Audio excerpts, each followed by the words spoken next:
Well, welcome everyone. Welcome, one and all to Impolite Company on WGCPR.live, where we defy the old adage, you're not supposed to talk about religion and politics in polite company. So we talk about religion and politics. That makes us impolite, I guess. But, not talking about it has not really been very helpful for either the church or the country. So that's why we do this. And so you can send your questions, your comments to contactimpolitecompany@gmail.com. You can find previous episodes and subscribe to listen to new episodes on podcast channels like iHeartRadio, Spotify, Apple Podcasts. You can find us on YouTube so you can see the videos. You can dive further into the things that we talk about. You can go to my blog, which is pastormatthewbest.com. If you like what you're hearing and you want to support the show, you can go to buymeacoffee.com/impolite company. And just a couple of other things before we dive in. You can show some love to Christ Lutheran Church. It's the church that I am called to serve here in Harrisburg, Pennsylvania, in Allison Hill. Christ Lutheran Church is a special place and community of healing. I talk about this so very often. Everyone who comes to Christ Lutheran is in need of healing, and that includes the pastor. And that's what we do. And so one of the ways that we do that is through free health clinics that provide mental and physical health for folks. We do that in a variety of different ways. Over 100,000 visits since 2018. You can go to christharrisburg.org. If you care about homelessness, you can check out the Memorial Blanket Project. People make blankets from all over the world. We collect them. We make a display in different places. Been doing this for 4 years. And this coming year in 2025, we'll be out in Colorado. Actually, we're going to finally move off the East Coast and move out to Colorado for that display. And then all the blankets go out. But it's the idea of highlighting homelessness and what people can do about it. So you can go to memorialblanket.org.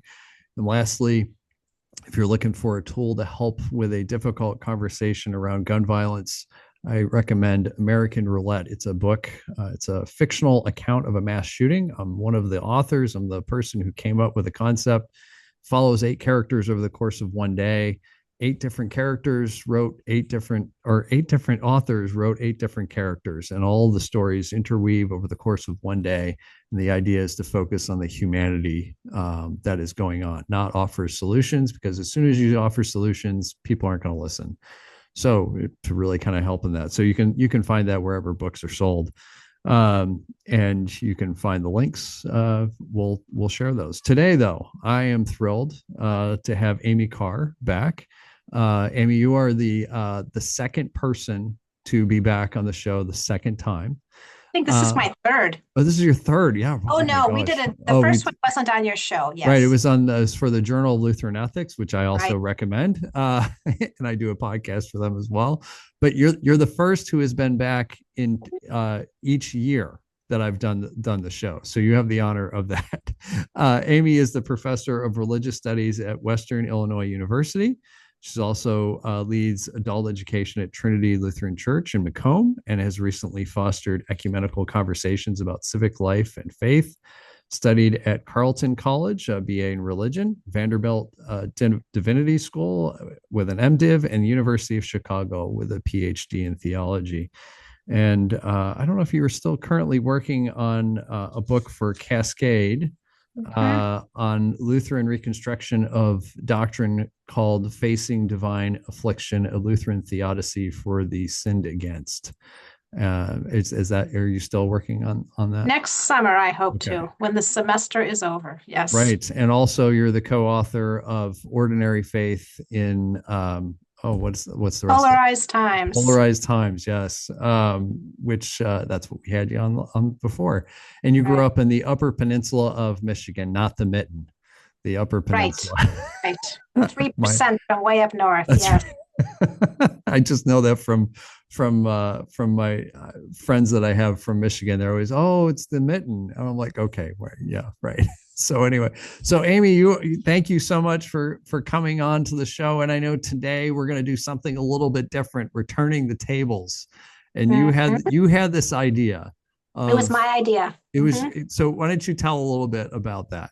Well, what I thought was in the conversations that I've had in the past, you were very good about trying to draw out everybody else you were interviewing, but I wanted to know what you thought. Yeah.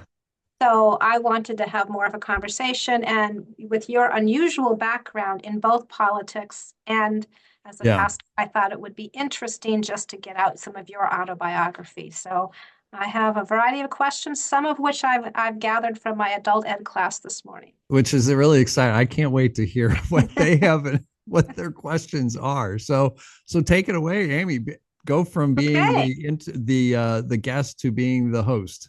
All right. So my first question, and some of your listeners may already know how to answer this, but I'd like to hear some of your own background in politics and any conversion moments you've had along the way. Oh boy, we could take the whole hour for this. No, I'm not gonna. Fine. No. We can come back in a year and Yeah, that's continue. right. So background in politics, it really kind of starts with where I grew up, and I grew up in outside of Rochester, New York, in this little town called Spencerport, which is along the Erie Canal. There's a lot of history there. When I go to visit my parents, they still live in the same house. They've been in that house for over 50 years, and it's about a mile from the canal. And so when I'm there, I go up and I run along the canal. It's very peaceful. It's very therapeutic in that way. I love the canal, and I remember watching the political shows on PBS with my dad. That's what got me engaged in politics. So the McLaughlin Group was I don't know if people remember that, but the McLaughlin Group was at the McNeil Lehrer News Hour, all those type of things. That's what we would watch together, and we would talk about these type of things. And I would say I was probably more conservative in those days back in the 80s. Is when I was, a kid growing up. I'm born in 76. So I'm 49 years old. Um, and but I think that term probably has a different meaning than what it did back then. um, but at the same time, like, it kind of got me into this engagement of a larger part of the world, and kind of seeing how policy and different things that are going on have an impact on much larger segments of the population, without really having answers for anything. And it's really easy to kind of dive into nice simplistic bumper sticker logic and all that, but things are complex. So I went to school. Well, obviously graduated high school from Spencerport High School in 94. Went to college out in Grove City College, which is in Western Pennsylvania. Again, it's a conservative school. It's one of the few schools that doesn't take any federal funding for loans, which is interesting. There was a Supreme Court case about it, actually, too. And so I started off as a biology major. And part of that is because of an experience that I had with ulcerative colitis, or at least that's what was told. Painful experience. Got me interested in biology, but I was a terrible biology student. Did not do well with biology, did not do well with chemistry, really liked them, but I did not do well. So I switched over to the political science. Did really well. Politics, I like to say, is my first language. So I graduated with honors in political science. I went to work for a member of Congress. Before I graduated, I interned for this member. It was the member's name was Phil English, who was the member of Congress who represented Erie down to Butler. So there's 4 counties that the district represented, and so I interned in the district office, one of the district offices, and I remember on my first day, the office manager, her name was Ann. She pulled me aside, and she had this quote that I remember. It's just burned into me, and it was, "You'll quickly learn that it's a miracle that our system of government works at all." And that has stayed with me, and it is oh so true. So when I graduated, there was an opening in Congressman English's office. Now, he was a moderate Republican. It was a Democrat primarily district as far as voter registration goes, but he was a moderate Republican focused on labor issues, all those type of things. Tom Ridge had represented that district before him, again a moderate Republican. So there was this history of this Democrat district voting for moderate Republicans. And as long as they kind of stayed out of, the social issues, then they were pretty much like, hey, okay, we can do this, that type of thing. Um, so I went to work for Congressman English in the DC office, and it was there that the Clinton impeachment came about, and as well as, I don't know if you remember this, but when Newt Gingrich was the speaker, there was all the kerfuffle going on, and he had to resign. And then the speaker designate, who was supposed to take over, Livingston, I think it was his name, found out that he was doing the same stuff with a female intern or something like that. So he resigned. And then Denny Hastert ended up becoming the speaker. This is all happening all at the same time, of an impeachment inquiry over sexual things going on. And then the speakers are the same things, right? And I'll talk about like, whoa. When I describe that time, I just usually will say, well, it was quite an experience, because it's also very scarring, to be in the bowels of the Capitol. Impeachments are really kind of the recognition of things are extremely unhealthy. Nobody wins in an impeachment. Everybody loses, is really what I learned from that experience. Went to work after that for a lobbyist on Capitol Hill. So I went from going to receptions because that was dinner. As a staffer, you don't make much money, but you don't do it for the money. You do it because of the experience that you can have. So went from going to receptions because that was dinner for the night to now we could actually, like, I could afford to eat. And really enjoyed that. Got married in 2000, and did a little bit of back and forth of travel between Carlisle and DC, which is a 2-hour drive. That got old really quick. I did some of my own government affairs work, and while I was doing that, I also did campaign work for a variety of different folks. I worked for a state representative. I have been elected as a committee person before, and this is back in the days. I was, when I moved to Pennsylvania, I was registered as a Republican, and I ended up becoming the chair of the Pennsylvania Young Republicans. And then the thing that got me. So this was in 2006.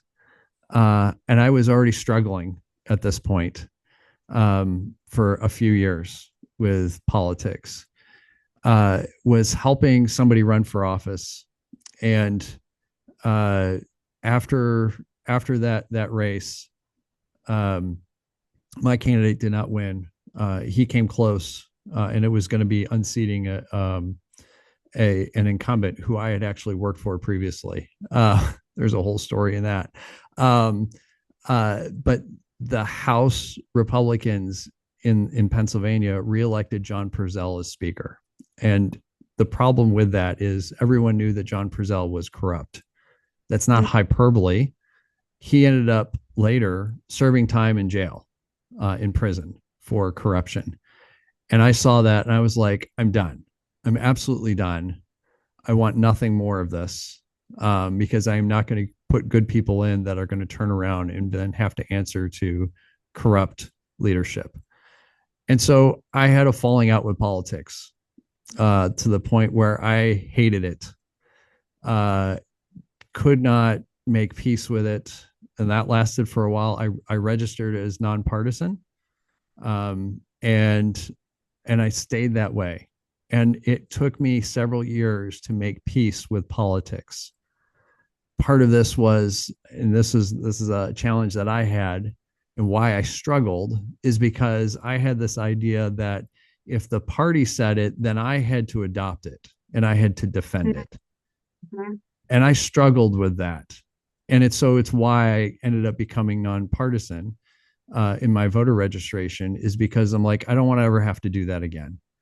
I don't ever want to feel like I have to parrot the lines of a political party for anything. And so then I stayed that way until 2016. I re-registered as a Republican so that I could vote in the primary. Mm-hmm. I actually voted for John Kasich because I was like, there's no way that I'm voting for the person who won. And then I re-registered as nonpartisan, and I have been that way since 2016. I have made my peace with politics to the point where I don't have the naivete of thinking that politics is going to do this, that, or the other thing, or it's going to save us, or whatever. It's a necessary thing, and it's made up of folks that are broken and imperfect, and sometimes they're going to do some things that are helpful, and sometimes they're going to do things that are extremely harmful in that. So there's the first. It was a long answer, but it kind of gives you this is how I ended up as far as the politics side of things go. Well, it strikes me that you left politics for some of like the way some people leave church Yes. out of trauma, right? Yeah. Instead of say like staying part of a party and trying to be a voice to change it, as opposed to the campaign part where you have to support the person and Yeah. so on. Like that's interesting. And some people leave the church for similar reasons. Right. Right. Yeah. Instead of That. trying to make it what they like, they'll say it's too painful.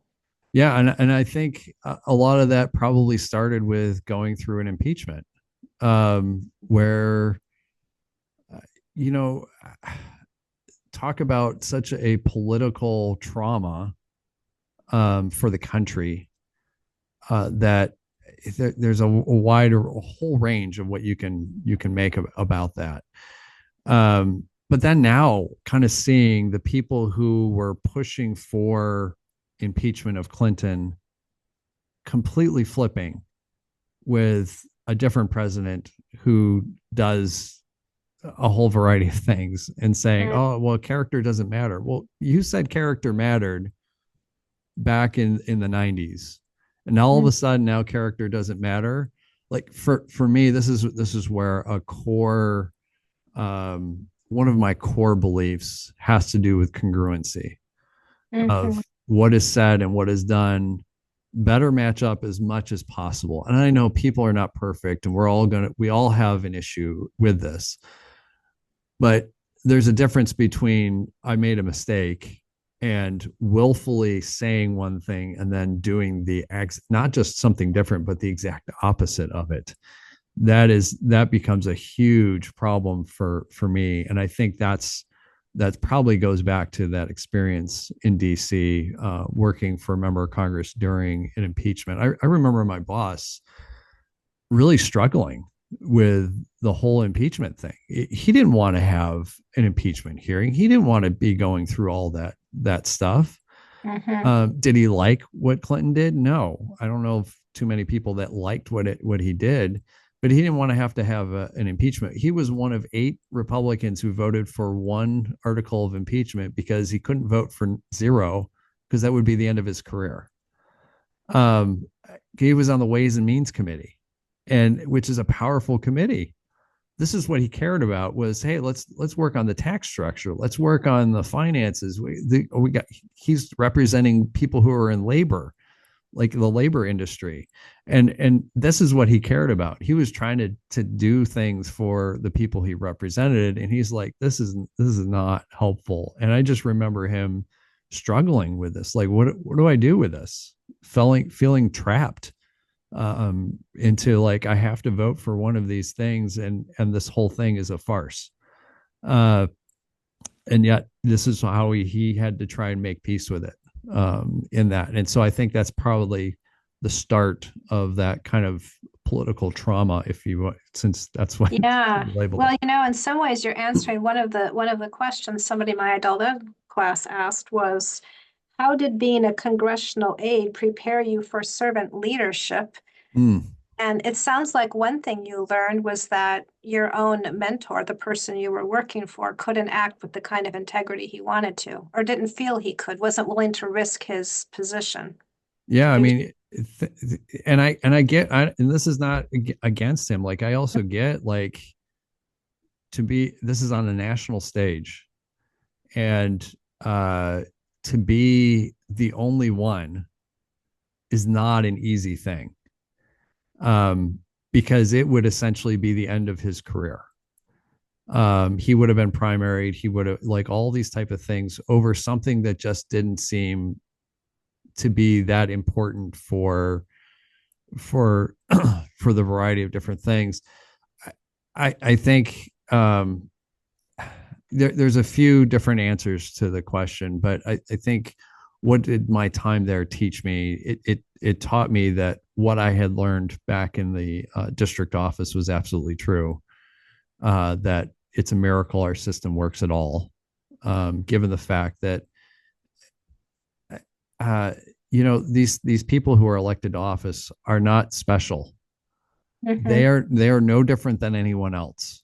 mhm, They put their pants on the same way that everyone else does. They have their own brokenness. They don't have the answers. Half the time, they're just making it up as they go along because that's what you do. And and and they don't have special insight. And I think part of the challenge that we have made is that we're looking to them for vision, for the answer. They must have the answers. They got elected to this position. They must have some kind of special knowledge. They don't. They're no different than anyone else.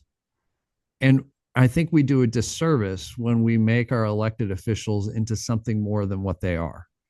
It's not fair to them, and it's not fair to the rest of the country as well. There are people who got elected that I'm like, how did this person get elected? You got to be kidding me. Um, well, they knew the right people. They were able to raise enough money, and the party registration was in their favor. I, and the person they were running against ran a terrible campaign.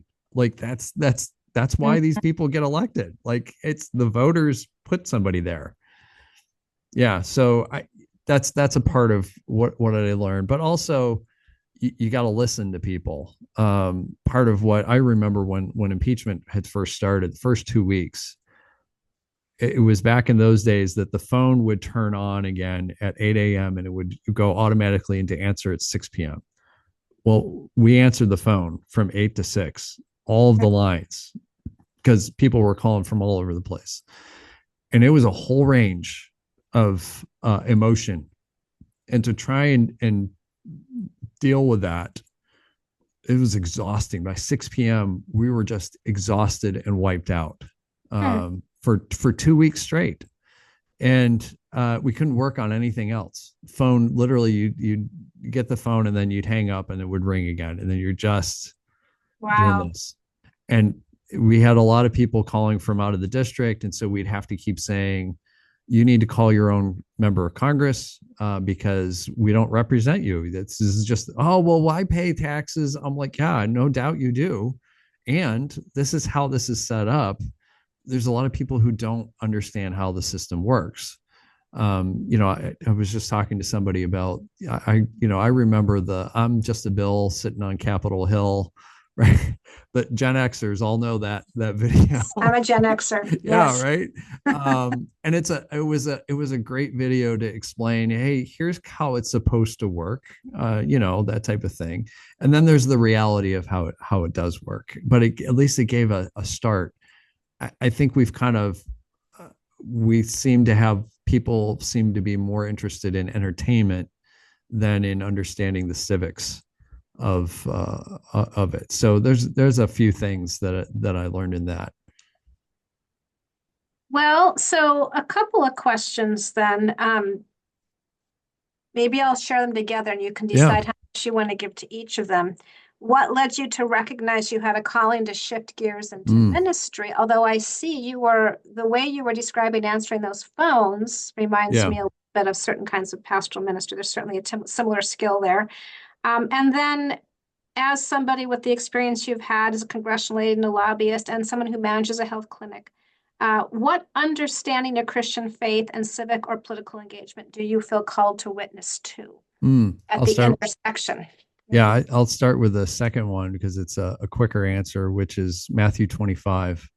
When Jesus talks about the judgment of the nations, Mm-hmm. right? And so in there, it's the sheep and the goats and all that. And I think that's the sheep and goats anyway. But it's It's Matthew 25. when I was hungry, you fed me. When I was thirsty, you gave me something to drink. When I was naked, you clothed me. When I was a stranger, you welcomed me.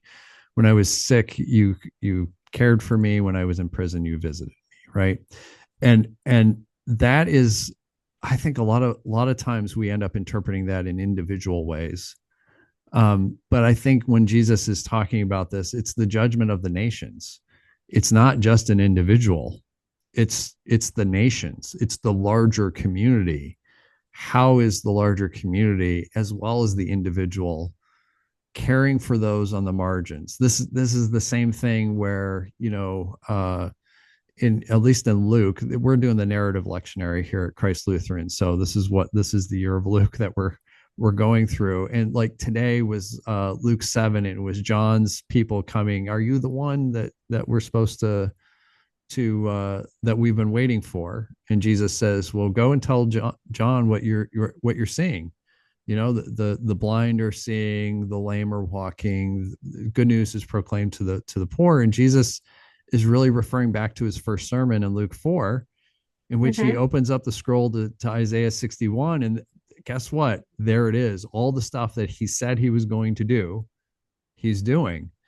And so Matthew 25 just seems like continuation of all of that. And I know different gospel writers and all of that, but there's this kind of continuation. It's this progression, right?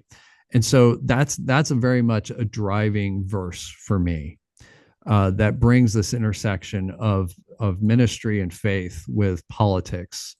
And really oftentimes we'll say there's a difference between politics and partisanship. Politics is essentially, how is a community going to decide how they're going to make a decision?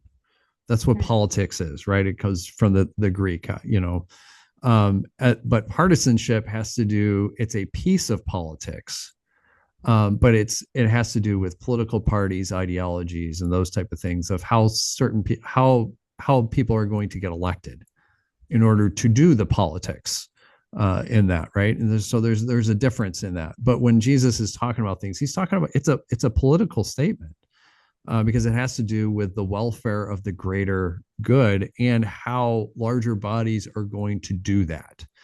To me, that's the combination. I think about advocacy, which I do a lot of things with advocacy, and advocacy is a form of discipleship.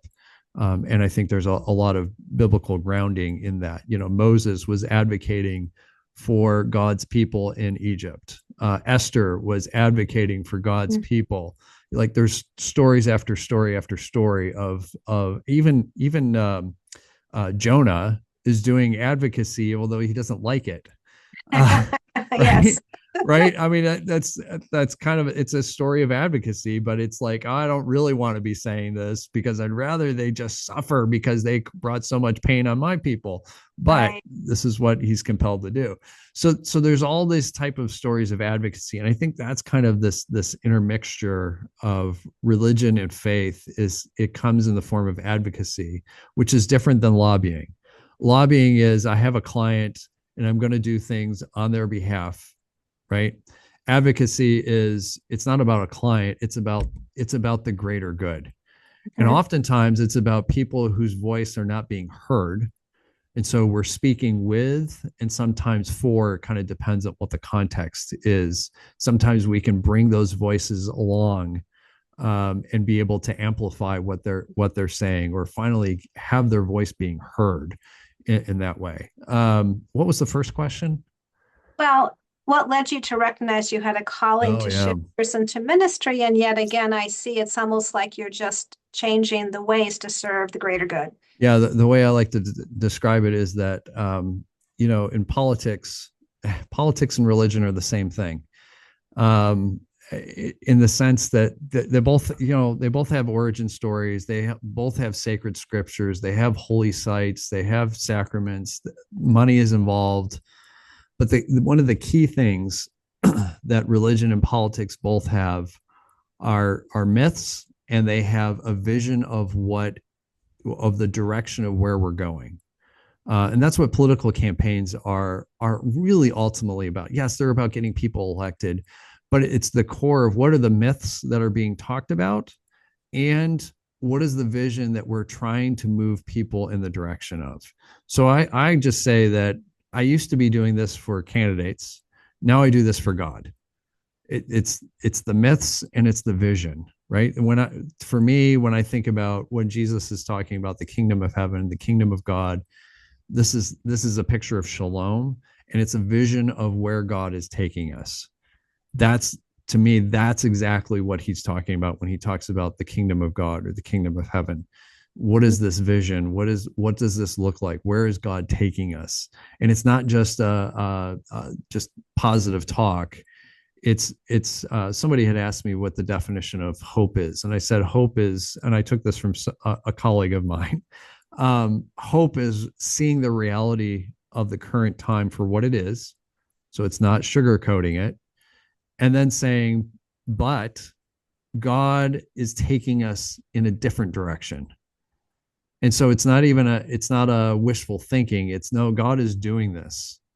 And we may not be able to see it, and it may look terrible, but this is the direction that God is going. For me, the big change happened in 2009. I had finished up, what was I'm trying to remember, 2009. I was doing entrepreneurial coaching. This was after kind of my time in politics, where I was trying to figure out what I'm going to do with my life. And went through some bad financial time, and just was doing anything that I could financially. 4 kids, young kids, Oh, wow.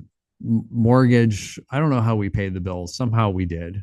Because I was not working full time. I was working part time. I was doing some random things here and there, and somehow, one of the jobs I did was delivering the paper. I've done. Yeah, right. Yeah, I did that between second grade and ninth. Yeah, there you go, right. And so I was doing that, and it was delivery at night, and I had a tape in my car. You could play the old cassette tapes, right? And so I would get tapes out of the library, and I would listen to them. So I was listening to things on leadership. I was listening to Nick and McKee and ethics, of all things. The only 2009 on a cassette tape. right while I'm driving at nighttime, and the only paper delivery person I know of that listened to Nick and McKee and ethics, and and somehow that got me to, I did a really good job, because I kind of figured, well, this isn't permanent. This is where I am right now. And so I just did my all in it. And then that got me a job at the newspaper, where then I was managing delivery people. And I remember part of this was also going around the newspaper machines, where you put like a couple of quarters in and you pull the paper out. So part of my job was also collecting money out of those. So again, I get to drive around and listen to things. And I remember, so this was Good Friday. Yeah, Good Friday, 2009. And I drove around, I did everything, and then I was supposed to head down to Shippensburg, which is about a half hour away, where there was another office there to manage the paper delivery people. And I finished up at like 10:30 in that morning, and there's nobody at the main office on Good Friday. They all had taken off. So I went home, and the kids are home, and I said, I got to go down, but I'm really hungry, really hungry. So my wife was like, just eat lunch. I know it's early, but that way you won't have to worry about it later. Okay, sounds good. So I eat lunch. I get on the road.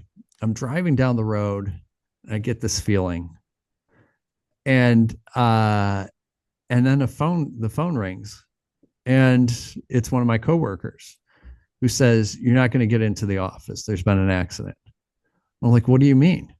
"Well, there's been an accident. Carr came into the office." "What?" So I drove down because I don't know where else I'm going to go. So I go down. I see what had happened. Is that this car? So the office was in this old stone building built in the 1700s, historic building, and it was right on the main street in Shippensburg, which is King Street. And this car, it was a truck, I think. The person who was driving it has some kind of health issue, died at the wheel, somehow turned the vehicle up onto the sidewalk, and it straightened out, drove down the sidewalk about 100 feet, didn't hit anything and didn't hit anyone. And this is a busy street. And then came through the corner of the building, right through where my desk was. Literally went through where my desk was. Oh my goodness. And I wasn't there because I got hungry. And so then I hear this voice that says, "No harm is going to come to you," when I'm driving, while I'm on the phone with this person. And then I see, and I'm like, "Oh my gosh." So Wow. this starts this whole kind of spiritual experience. I grew up Roman Catholic, and so the mystical side of faith is something I'm very comfortable with. Saint Francis is one of my favorite saints. Saint Therese is another favorite saint. These are folks who have had these kind of encounters. They understand kind of more the mystical side, the non-rational encounter with God side of things, right? So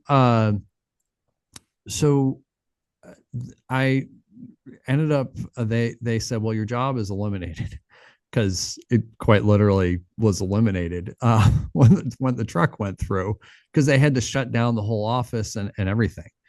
Wow. And so they said, we can move you over to another position, and here's what it would pay, or we can give you a 2-week severance. I went home and I said, I need to think about this. And I talked to my wife and I said, I don't know what's going on, but I need to follow this.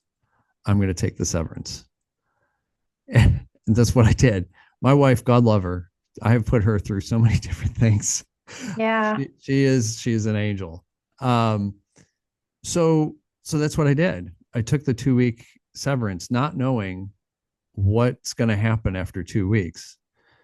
So we get to June, and I have this spiritual experience where over the course of 3 days, I cannot help but see, hear everything, this color.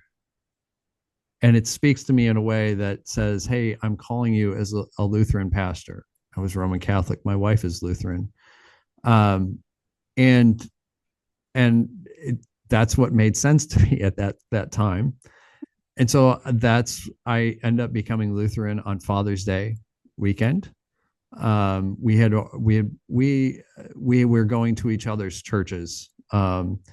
And so I was already engaged in a Lutheran congregation. One of the beautiful things, a small little congregation, but the people there, my wife was the organist, and 4 small little kids. And from the first week, people would come and sit with me in the pew to help take care of 4 kids.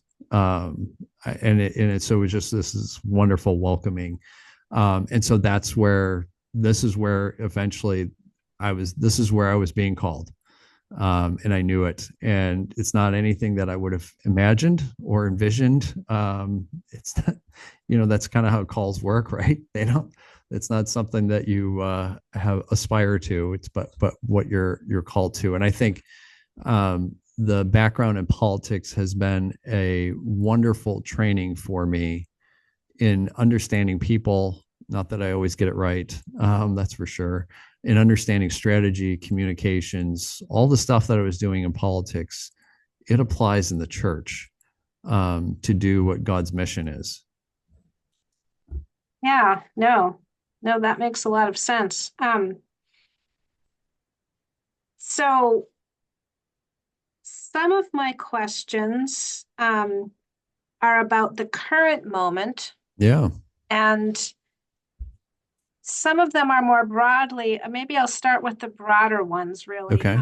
Well, say for example, the experience that ties into the contemporary events with Bishop Eaton's response to the effort to the condemnation of Lutheran social services and Mm. global refuge. So Yeah. you've seen her video response to that. Yeah. Um, and I'm thinking about how often I will hear that we should keep politics out of the church, and you would Yeah. say partisanship. But I'm thinking about how something like that makes it very hard to do that entirely. Right. Um, and so when somebody demonizes the beloved social ministries of various Christian churches or others, um, yeah, how do you bring that up in a way that um, connects with people Yeah. It's a great who are question. who don't want politics? Right. And Right. I think what they would mean by that is partisanship. Right. Right. Sure. Um, I, I talk about this a few ways. One is I'm always curious if people have a problem when politics tries to interject itself into the church, um, as opposed to the church interjecting itself in politics, because it's a two-way street. You can't be, oh, the church can't say anything, but it's okay for politicians to have a theological opinion on a public political platform. Um, there's a big problem with that. If the church can't say anything, well, then politicians shouldn't be saying anything either. And I don't know that either one of those is true. Um, but it can't be a double standard in that. And I think we might have talked about this offline about why are people not wanting politics in church? Either one is, I think there's two things. One is they're either uncomfortable by what's being said, and so it challenges their own beliefs, and so the phrase "oh, you're being political" is brought up to shut down conversation, and the other is people are exhausted, and that's Yes, I think legitimate. that's what I hear more often is Yeah, exhaustion. right. I just There's want a space where I don't have to deal with all right. the drama. There's exhaustion, and at the same time, like the congregation I'm in, people are exhausted, but they don't have an escape. Right. They can't change the color of their skin. They can't change their sexuality. They can't change their legal status. They can't change, like you can change your legal status, but that's the idea is they don't have an escape mechanism that, oh, well, I don't want to have a talk about racism anymore. And even though my skin color, what are you going to do? Like this is so you got people who don't have that ability to just put something on the side as if it doesn't impact. I look at scripture, it is full of politics and religion intersecting with each other. Yes. Right. I mean, Samuel is a prophet in the court of David, and Samuel tells David, he gives him this parable about what he's doing, and it's not right, and it's like, you're the man, and he's not saying that in a hey, you're the man type of way. Right? No, you're the man who's doing this. Esther, if that or her appeal is not political, I don't know what is. She's literally saving the lives of her people. And She that is the has queen, so she has that role. she is the queen, and she's speaking Mhm. in this kind of prophetic advocacy way. Right. Moses, literally, the only reason these people are freed is because Moses goes back and appeals in a political sense from a faith perspective. That's the only reason these people are freed. They're not going to be, Egypt isn't going to free those people on, right? This reminds me of Martin Luther King Jr. Saying, right, like, oppression, or I forgot what the phrase is, but essentially oppression doesn't just give up on its own. I get where people are coming from exhaustion. I get exhausted. As much as I love dealing with religion and politics, I get exhausted. And at the same time, that's the reality of the world we live in, is that it is exhausting. I think all the stuff that's going on right now, um, there's the phrase about what it is, which is flood the zone with Mm-hmm, crap. mm-hmm, That's the edited version, right? mm-hmm, There's a strategy to that, and the strategy is to make people feel frustrated and exhausted so that they don't do anything about it, mm-hmm, and that they feel alone. Because if you're alone, you can't do anything. It's only when you work together with other people that you can actually have a response to that type of thing. So to mm-hmm. me, it's advocacy is a form of discipleship. It's a form of stewardship. It's moving us in the direction of shalom. And I think there are healthy ways to do it and unhealthy ways to do it, right? Getting up and say, oh, you got to vote for this, that, and the other thing. That's not a healthy way, and it's not helpful to anyone. But again, going back to a key question really is, does this align with what Jesus was talking about? That for me is the key question of, should we talk about something or not? Does this align with what Jesus was talking about? Does it align when we're talking about curing the sick or setting people free or welcoming the stranger or feeding people or whatever? It's no longer a partisan issue. I don't trust either political party. I just don't, given my own background. So it's more of, can I work with folks? And there are folks that I have a real struggle with in politics. Um, that, like my own member of Congress, after January 6th, I wrote to him and said he ought to resign because what he did, what his support of what was going on was shameful and a violation of his oath of office, as far as I was concerned. So I can't work with him, obviously, right? But I can work with other folks. Um, I remember my spiritual directors talking about this in the sense of, you're not going to you got to get past the notion that everyone has the capacity or the ability to finally all come together and all of that. There's just certain people that you're never going to Mm-hmm. reach, and I can be one of those people from time to time as well, where I can be really difficult or just like, no, I'm not going to budge on this. Mm-hmm. Um, and so seeing the image of God in others is really important, even those that I'm going to have real big differences with. That is a really important thing for me also, seeing the image of God, because then it humanizes whatever we're talking about. And that's where we get into, well, what is Jesus talking about? Because now we're talking about the value of creation, the imago Dei. We're getting away from, I've talked about this before, where I think where we get into problems is where we keep issues as issues, which is abstract, versus let's take it from the abstract level and make it more concrete. Because now we're talking about a specific person, we're talking about a specific situation, and we can see the complexity and we can see how exhausting it is for these people. And we can see that there are not nice, easy answers. And so, what can we agree on? What can we find some common ground on, and then work off of that? But that requires people being willing to see things beyond what our tweets or bumper sticker logic allows for.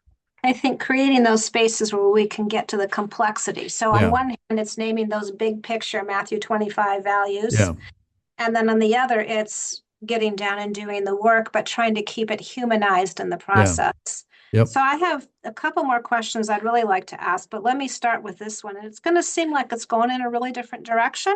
Okay. But it's something I'm concerned about, and it ties in with what you might say the non-rational side. Um, so thinking of flooding the zone, when the Yeah. world is changing rapidly and when we can't feel our own agency about the decisions our government is making at the moment, what are our lived options for responding as people of Hmm. faith? There's a little bit more here. The New Apostolic Reformation, Yeah. destroy the current state in order to create a theocracy. But I'm also hearing in the air a spirituality that has sometimes been called, or in the past, a resignation to hell, as Mm, if any suffering that appears, say, in relation to Trump's decisions, should be endured as God's will oof. unfolds. Someone I know posted recently in social media, I am holding on to the thought this election is God's plan. And Mm. as usual, I won't pretend to understand, but need to trust. So I'm wondering how you interpret that response, which is sort of seeing something sacred about all the disaster, that God's got a plan behind it, and how might you yourself respond to that sort of faith orientation? Somebody's calling you on the phone there on the Yeah. I, I, special th- op- I think that's somebody trying to rationalize something, um, to try and make sense of it. Yeah. Right. I mean, they feel powerless. And so they're Or going to maybe they say, celebrate it. I don't know. But right. To me, it sounds like, um, almost like kind of giving up of, I can't do anything about this. So it must be God is in control. So therefore, and that goes beyond what I can understand. It's a way of trying to explain the unexplainable, right? It's the same thing that like people, will get cancer and they'll be like, well, why did this happen? Well, it must be to teach a lesson, or whatever the phrases that come out. Or it could be that cancer is random and it's a mutation from within. It's probably been building for a long time, and it could have been caused by some traumatic experience that you had a long time ago, or whatever the case may be, and it has nothing to do with God. Um, that's a possibility. The notion, I think, what gets overused is the notion of God is in control, and I mhm. think we need to be really careful about that, because this is why I'm not. This is why I'm Lutheran and not a Calvinist, in the sense of like, is God the puppet master pulling all the strings over every little thing that happens? Because then, if that's the case, we got a lot of questions about God. Um, did God pull the strings to make the Holocaust happen? Wow, oof, that's a question that I'd rather not. I mean, maybe we should ask that question. I don't know, but that brings a whole lot of questions about the nature of God. Um, so I think today I was talking with somebody, and I was talking about Henry Nouwen, who, Mhm. one of the wonderful spiritual, I don't know, just amazing theologians. And so he wrote this book, The Wounded Healer. Mhm. And I think that's kind of a way to kind of deal with what goes on. It's really, a wounded healer is also hopeful. It goes back to that definition of hope, of acknowledging the reality of what is, not celebrating it, and saying, but we're moving in a different path. I don't want to. I'm not in the give up type of thing, and I'm not in the God is directing this. Right, this is very much an American. We have this American dichotomy. It's either all this or all this. The reality is somewhere in the middle, and it's messy. And why is this happening? Well, enough people voted for this administration to make it possible to do these things, whether they consciously knew it or they didn't. This is what they voted for these folks, to have positions of power. Um, and the reality is, this country has a long history of, this is not new. If you take a look at like the Gilded Age, late 1800s, there's not a whole lot of differences that we're seeing. If you look at Andrew Jackson, the way that he treated the indigenous tribes, not a lot different. We've done internment of Japanese citizens. We've done, you name it, right? There's this whole history that this is very much in line with what our history has actually been, not the aspirations that we claim, but the history of what we've actually done. And so, part of that is important to understand, so we can deal with the reality of who we are as a nation. And then I think part of this is, okay, so if we don't like this, well, then let's start thinking about what is the alternative vision that we're trying to move into, and not waiting for some politician to give it to us. We've all been given a gift of being able to have vision for what God has in store for us. And it has to go beyond the political, because if it's just the politics, we're missing so much. We're not able to see the imago Dei. We're not able to see the humanity around us. It's much bigger. And so for folks, I keep reminding people, number one, they're not alone. That's really important. Number two, God has a vision. And it's not our vision, it's God's vision. And God invites us to participate in that vision. And it's going to go across different aspects of this. And it's not going to look the way that it's unexpected, right? It's kind of like John's people didn't expect Jesus to be doing all the things he was doing. He was supposed to be this military guy who was going to throw off Rome. Well, Jesus didn't live up to those expectations, and the kingdom of God doesn't live up to the expectations of the political realm as well. So what are we supposed to be doing in our own contexts, with the people that we have around us? And that's what we do. So that's my response, I guess. Yeah, it's reminded me of having studied with Paul Wellstone in a political science class Yeah. before he became a U.S. senator. On one hand, there would be all kinds of folks inspired to become kind of ultimately Right. social justice activists, but he would always approach people with the idea of, what is it that you have to contribute to democracy? Yeah. What Right. is it you have? He wouldn't be trying to make everybody templates of himself, Right. though he inspired a lot of people in that direction. Yeah.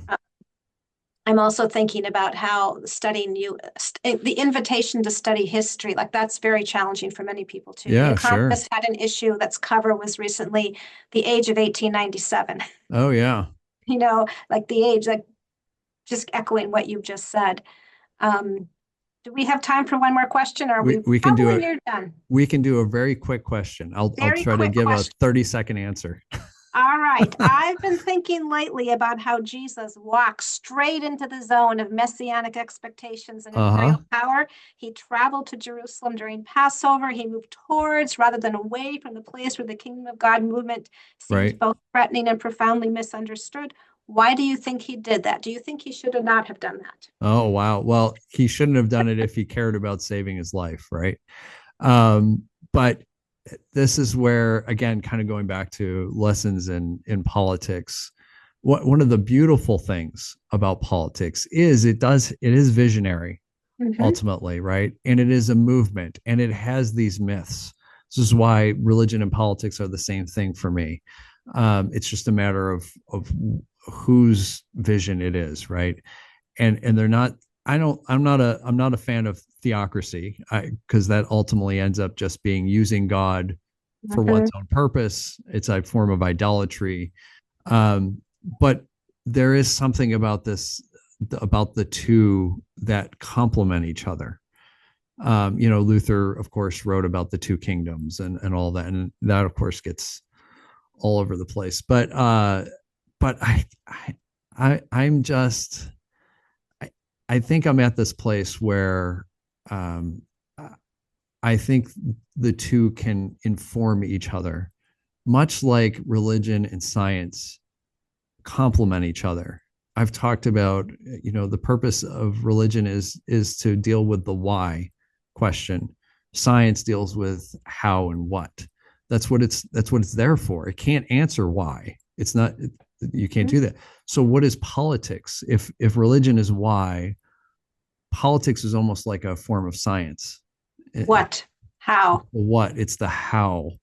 And the two, I think, can complement each other in healthy ways. Of course, they can complement each other in very unhealthy ways, which is human history has shown that a lot, and we may be experiencing some of that now. But they can also be. It's Walter Wink talked about the idea of the powers are redeemable, and Mm-hmm. so it's not a matter of burning it all down, because that's a form of nihilism, to build it in your own image.